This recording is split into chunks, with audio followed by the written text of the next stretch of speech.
know, I thought I'd jump back on here real quick. Do another quick segment here. Last video we seen that the 1733 Navy pistol wasn't, the lock wasn't working right. We took this guy apart, and so I'm going to show you the inside of the wood in there.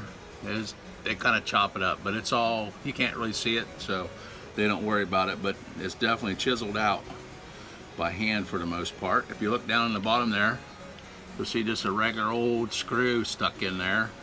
Looks like something out of your screw toolbox. That's what it looks like. Nothing too fancy there. I don't know if you can see it better this way, but you see it, it's shiny. It's a screw right there, just stuck in there in the trigger guard. So it makes them kind of difficult to take apart and everything. Some of them, they just got them in there and it looks like they took a hammer and just took them pounding them in there on the top or something. So that's kind of the downside craftsmanship on the inside of them. But you know, it's not going to be a Petter Soli. You know, that's why they don't machine them out. These dudes are, as far as I know, pretty much hand put together. So we took it apart and messed with the lock. And here's the, of course, that's the front side of the lock, and then this is the back side of it. And it looks to me like between this here screw and this one up here, now this is just for the spring on the trigger. This one, I turned this one, loosened it up a little bit, and I loosened this one up a little bit, and I loosened this one up a little bit. So I haven't put it back together to see if it's how accurate it is. And I put some Earl on it, give it a little Earl. So I haven't done that. But needless to say, eh? Yeah, that's right. So, and it's really hard to do when it's not in the pistol. It's a lot easier when it's in the pistol to do, but I got it at the half cock all right. Full cock, put the frizzen down. We don't want to damage no springs. And I'm going to see if I can get this to do its thing. And it went right up and hit. So I think those were a tad bit too tight and it was causing it to catch. But let's try 2 out of 3, right? So we'll do it again, even though it's tough on the fingers. Very tough on the fingers, huh? Yes. To get it done, I am able to do it. And we'll try it again. And it's, oh no, it did that again to me. One good click and then one it'll goof it up. So we'll have to try to find some videos and see exactly why that's doing that. It doesn't make any sense, does it? It's still doing that. Oh, really bad all of a sudden. Now, wonder what's going on with that. Let's check these screws again and see what they feel like.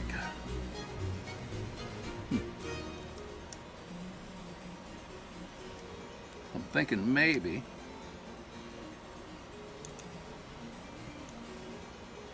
that screw down there feels awful tight still. So I loosen this one here up a little bit more, right there. That guy right there. Loosen him a little bit more. See what happens.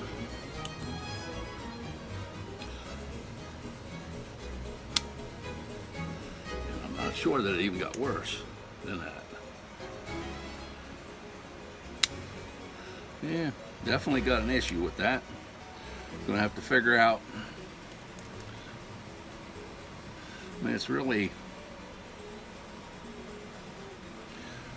a pain in the boot, huh? You're supposed to fly over that and miss that there sear catch, but apparently we'll tighten her up good and see how she does tight and backed off a quarter turn. See what it does at that rate. Oh yes, what a disaster, huh? Well, that is the first lock I've had that doesn't function correctly. Now I suppose there's an easy fix for that, but I don't. Not real familiar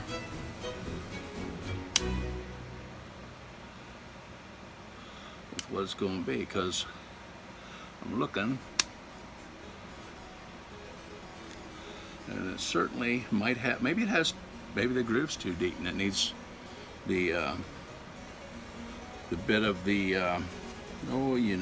the sear toned down a wee bit. Maybe it's too deep. It's always a possibility. But yeah, okay, well, I thought I got it going, but apparently I almost had a delusion in me head. But anyway, the point is, I'll just show you what she looks like out of there. And this lock's got some issues, and I'll have to figure out just what I can do to fix that. And I'm gonna have to do some research, because it's a new one on me, eh? That's a new one on me, I say. Yep, that's a new one. But anyway, there she be. All right, well, hey, another 5 minutes of fun, right? Well, you got to see the inside of it a little bit in case you hadn't seen one. It can be choppy. They can have screws in them. They can have things pounded into them that don't look good. But the outside looks pretty good, right? And it's time to get on the inside and take a look. We've seen enough of the outside of them, right? And then, of course, we got to fix this JL carrier lock and figure out what the heck is going on with that sear and why it's catching when it ain't supposed to be. So, all right, well, everybody have a great day, and I just want to throw that up there. That's a little mechanical video.